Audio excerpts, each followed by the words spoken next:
Hello everyone, it's me Shane Ball, otherwise known as the Couch Cook, and today / tomorrow I'm going to show you how to make a delicious leg of lamb roast. I'm going to keep this one pretty simple and I want you to challenge yourself to expand on it if you like, but I'm going to show you the very basics and principle of roasting a leg of lamb. But before we get started, we need to go over a couple things in order to set you up for success. One of the very first things that we want to do is make sure we have a nice solid work surface. If you have a cutting board, you want to make sure it's secure, so you can use a paper towel or a damp towel to help secure that board from sliding around. When you're working with large pieces of meat like this, you got to really make sure that your workspace is a stable environment. The second thing that you want to make sure you have is a very, very sharp knife. I personally like to use a boning knife. These boning knives are a bit more rigid. They handle, working against the bone quite well and those kinds of things. But you can use a paring knife, and you can use more of like a utility knife type knife. As long as it's very sharp, it will get the job done. So those are two critical points, the cutting board and your knife. If you have those two things, you're on the right track. So from there, we got a couple more things and pieces of equipment that we'll need in order to make this a successful roast. One of the other things that I recommend having is a metal rack of any sort, or something that can like trivet this leg of lamb and create an air gap between a pan and the lamb itself, so that way it will allow air to circulate underneath, which will help it cook more evenly.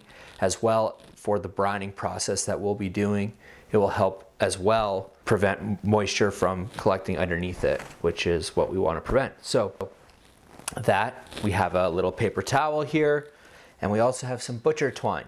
If you have those items, and a bake sheet or a roasting pan, preferably a bake sheet. If you have those items, we're on the right track. We're off to a great start. So what do we need for ingredients now to kick it off? So we have some black pepper, I have some kosher salt here, and then I have some fresh thyme. You can use any type of herb, a variety of herbs. You can use garlic, onions, shallots. You can use all sorts of different spices and get wild with your creativity on what you want to season this with. But today I find with this method, the salt, pepper, and a little bit of herbal touch, that's all you need. That's it. It's perfect. The most important part is your leg of lamb. Some butchers will actually have the variety between a deboned leg of lamb and a bone-in, full bone-in leg of lamb. Now, I personally opt in for the full bone-in leg of lamb, and I don't get the butcher to touch it from there at all. So follow me. I'm gonna bring this in nice and close so you can follow along as closely as possible. And we're gonna get rolling here. The very first thing that we're gonna wanna do is to pick our thyme. Yes, the daunting task of picking thyme. You just want to get all the leaves. You do not want any stems in the roast, although save your stems for a stock or another purpose, but just the leaves for this. Okay, jumping into the fun part here. This is our whole leg of lamb. Now, when you buy this whole leg of lamb, it is covered usually in fat, and you probably do not want all of it. What I do is I just kind of go through it. I take off the main membrane over the top, and then I just kind of trim up areas. And when I think it's good enough for me, then that's when I stop doing it. So that's about what it looks like when I'm done dealing with what I like to work with as far as fat on the lamb. Some people like more, some people like less. And it's up to you to find out what you like. Okay, so as I mentioned earlier, there is two parts to this whole leg of lamb. This part here down low is called the shank, right down here. And then above the knee, kind of will kind of be going around like this, is called the top of the leg. I actually am not 100% sure what the actual part is, but I know like a rump roast would come from here and whatnot. So anyways, what we need to do, the very first step, is flip it over. You see the knee is now right here, and the head of the femur right here. And so there is a connector line from two separating bits of muscle right here, and basically all we're going to do is just cut that open. Okay, so watch your fingers here. Take your time. There is no rush. There's nobody to impress. So just want to open that up all the way down to the bone. What we'll start doing is just trimming this back here to start peeling it off. That's all we're going to do, is we're basically just working around this femur bone now that we're down there. And we'll just be working our way around. Work this side now. You'll feel this part here is all bone. This is all part of the knee.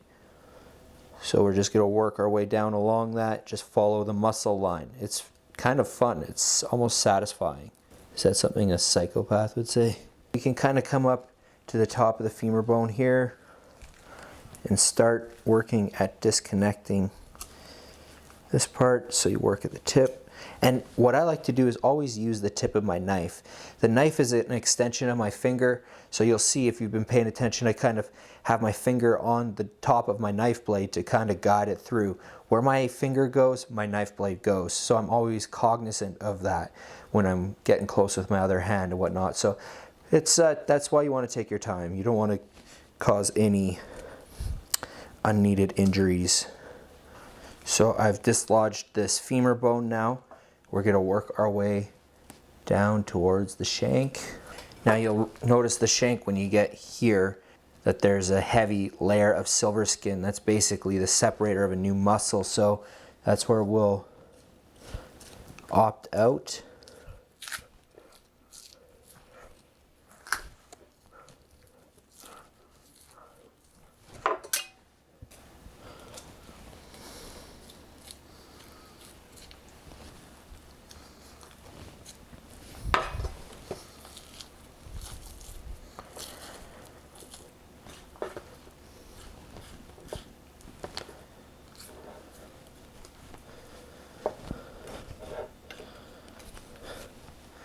Here are your two pieces. Now this is your shank here with the femur bone running down into the shank bone here, and then you have your upper part of the leg.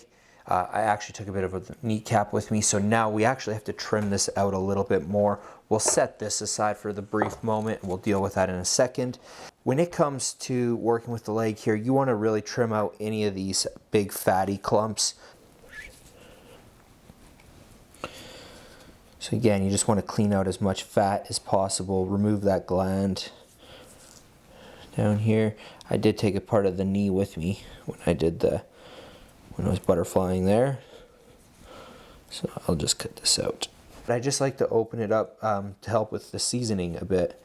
So I just kind of cut down this side of the fat line here and just open it up. Here, maybe I'll go little incision here. And what we'll be doing is rolling this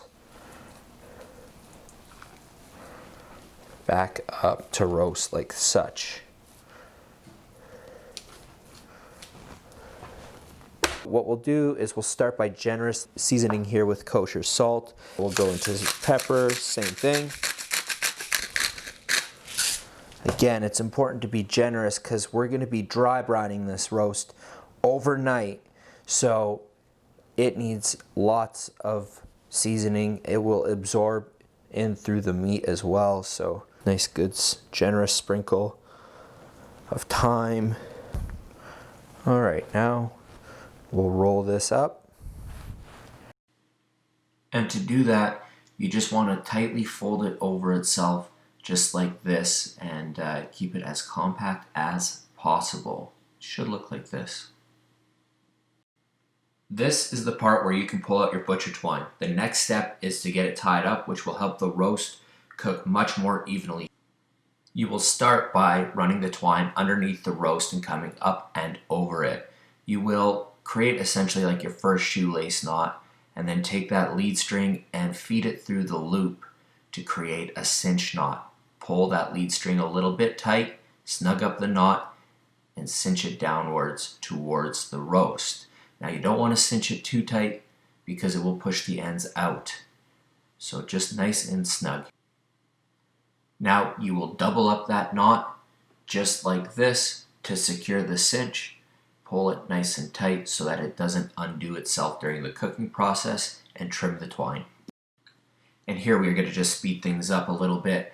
It would take me a few minutes otherwise to get through the rest of this. So you're just going to work on each side of the center line, right to left or left to right, and for about 1.5 inch gap, you're going to add another knot.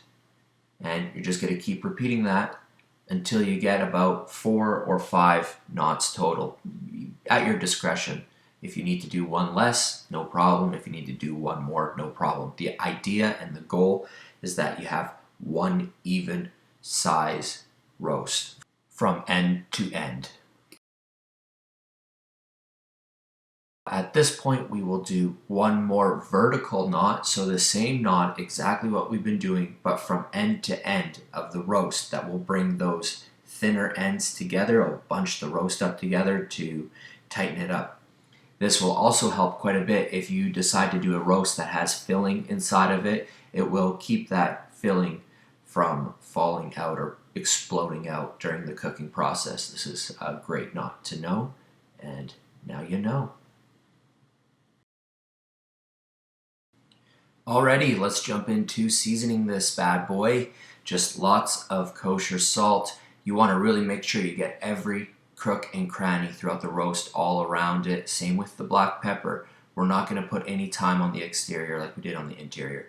Just dab the ends of your roast in the excess seasoning, put it back on the wire rack, and it's time to throw it in the fridge uncovered to let it dry brine. And really quickly here, I'm just going to show you how to deal with this lamb shank. Just like the upper part of the leg, you want to work your way down to the shin bone, and then just work your way around the bone to take the shank right off. Or alternatively, you can leave that meat on the shin bone and then cut the shin bone apart at the knee joint, and then you can cook it on the bone. Braise those lamb shanks on the bone. Yum, yum, yum, yum. I'm just going to throw these ones in the pressure cooker and make a ragu. All right, so now we've got it tied and seasoned. It's now on the wire rack, on the baking tray, in the fridge, and we're gonna let it sit there overnight.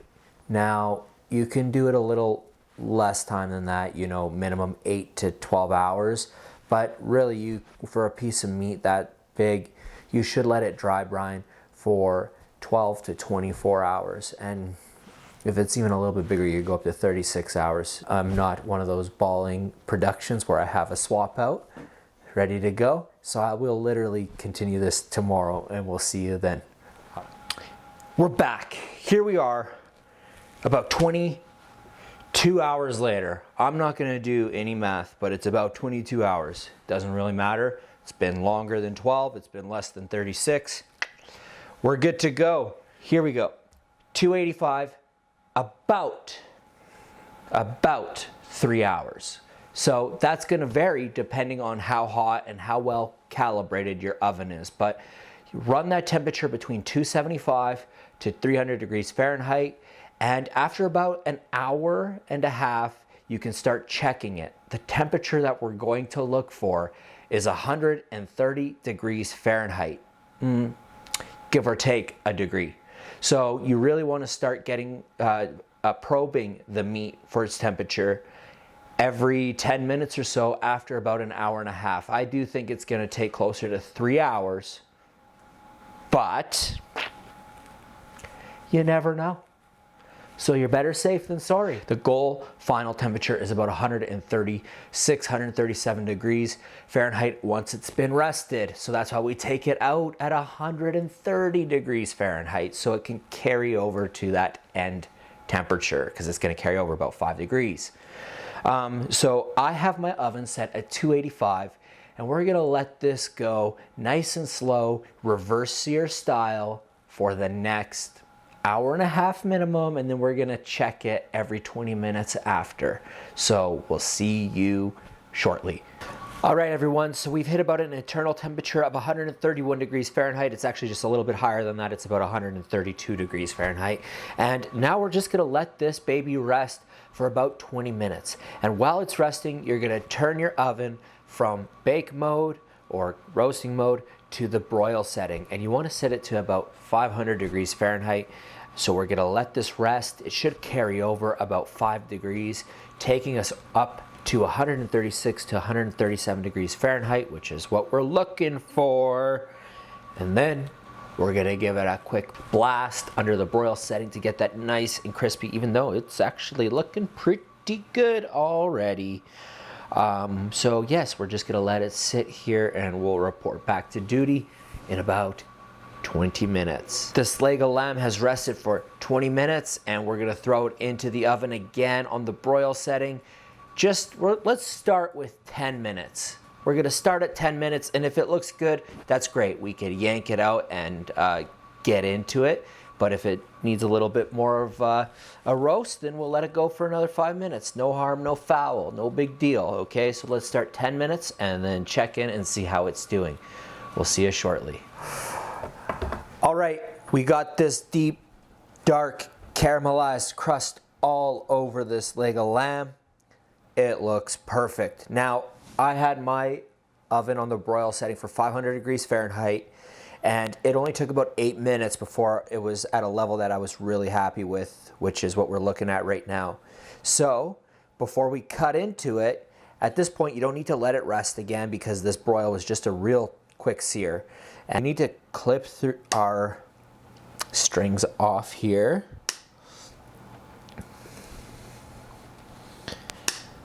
I brought a very, very special guest that some of you may know, but most likely won't. You've never heard or seen of this guy before because he's...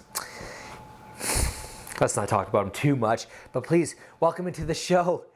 Let's welcome in Blake Ball. He's also my brother. He's a big celebrity. He's a big time celebrity. Hey, everyone. So hey, don't just talk when I tell you to talk. Okay. Okay. So here we got a leg of lamb, Blake, and you have a very unsophisticated palate. It's not very good. It's not very good. What's your favorite thing to eat? Chicken and rice. Chicken and rice. Chicken and rice. That's why he's so buff. All right. So we're gonna take a little slice of roux here, and Blakey Boy's gonna be our taste tester. I like the end piece for myself. Oh, here it comes. Oh. Woo. Okay, Blake.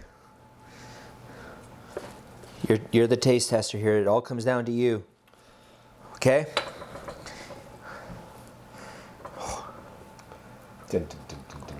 You'll need to talk into the microphone. The microphone's right here. Don't be disrespectful. Oh, that's really good. Yeah. Wow. I thought you'd say that. Yeah, that's good. What does it taste like? There's so much going on. So much going on? And I have a bad palate, so if I'm tasting this, Have that one. this one. Have a go at that one. Yeah, it's good. This piece is even better. And say goodbye to Blake. He's done. He's done. That's Thanks, it. everyone. That's all I needed him for. It's actually really good. All right, everyone. There it is. The perfect leg of lamb roast. I would call this a medium. I will tell you it is perfect. So I'm gonna put the times and temps that I used for this exact recipe into the description below.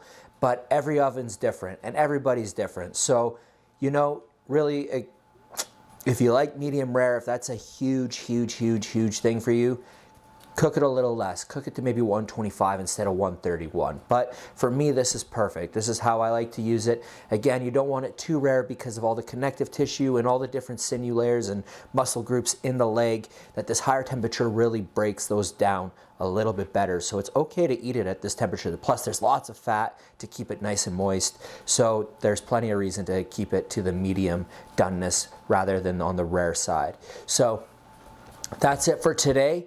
If you enjoyed this video, please hit that like button, hit the subscribe button. You can follow me on Instagram at The Couch Cook. And hey, you know me, I would really appreciate that. If you really loved this and you had any questions, just drop a comment below. I'll be sure to respond. Anyways, until next time,